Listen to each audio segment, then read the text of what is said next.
Hellblade Senua's Sacrifice. Originally released in August of 2017, this game, although not quite as old as some of the games I've reviewed recently, it does stand out as quite a unique and quality indie experience.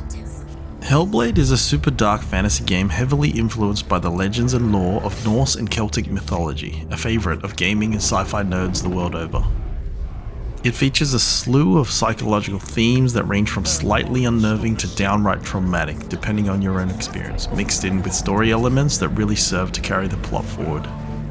There's a heap of themes that relate to mental health, perspective, and the player's own interpretation of the world, which further highlights the quality and the amount of thought that went into the game. One of the more unique aspects of the game is the lack of a heads-up display. With no visible hit points, weapons, mini-map, or any other real gamer-type info, it really manages to immerse the player in its world. The art style is also beautiful and fits so well into this fascinating world that has such an amazing and deep backstory that you can't help but be drawn in. Mix that in with the amazing voice work. In this waking nightmare. And together we will make the Northmen feel our fury. Trick. You said it could be normal. Normal? Yes. No boy is going to save you. No one can. The ominous yet impressive music. Defend yourself. Finish.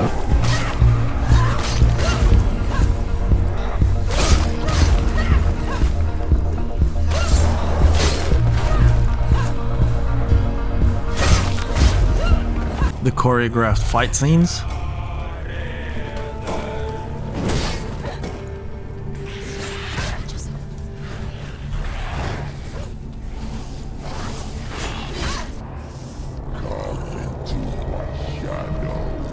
The astonishingly gorgeous graphics.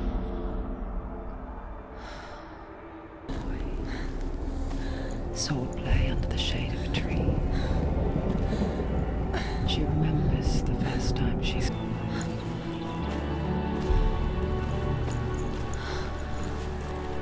And of course the beautifully framed camera work, and you've got yourself a really solid package. Can you see it? the land of mist and fog. He's in there. The old fool was right. Now Hellblade does have a few things I think people would consider shortcomings worth mentioning though.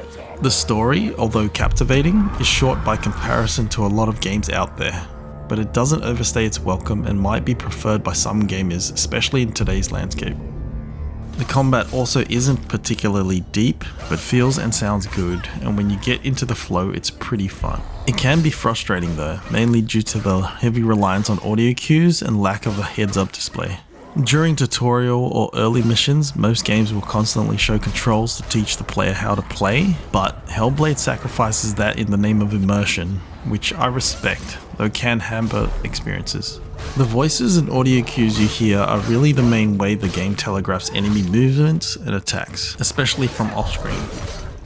Maybe it's just me, but I actually finished the game on hard, and I only realized there was a way to switch targets when I did a second playthrough whilst researching for this video. A gameplay mechanic that garnered some criticism at the time of release was the permadeath that was apparently implemented, though I think it ended up being more of a bluff in the end. This was ironically one of the only times the game actively breaks its own immersion by directly telling you a possible outcome, though I guess it is in itself a way to create some level of fear in the player, and kind of works. Now the puzzles spread throughout I personally found pretty engaging, albeit simple. I feel like they work really well, especially when you consider the story aspect and the illusions and visions seen through the eyes of Senua. The ending is also something I feel has a lot of meaning that you really need to play through to understand. The amount of different environments and worlds created also really impresses me, both in terms of lighting effects, music usage, and the gorgeous variety in each. Like, look at these scenes.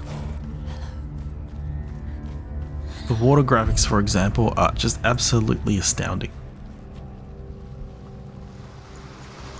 This was my second playthrough of Hellblade, and I rarely replay games, but I actually constantly found myself wandering around and just appreciating the world that's been built.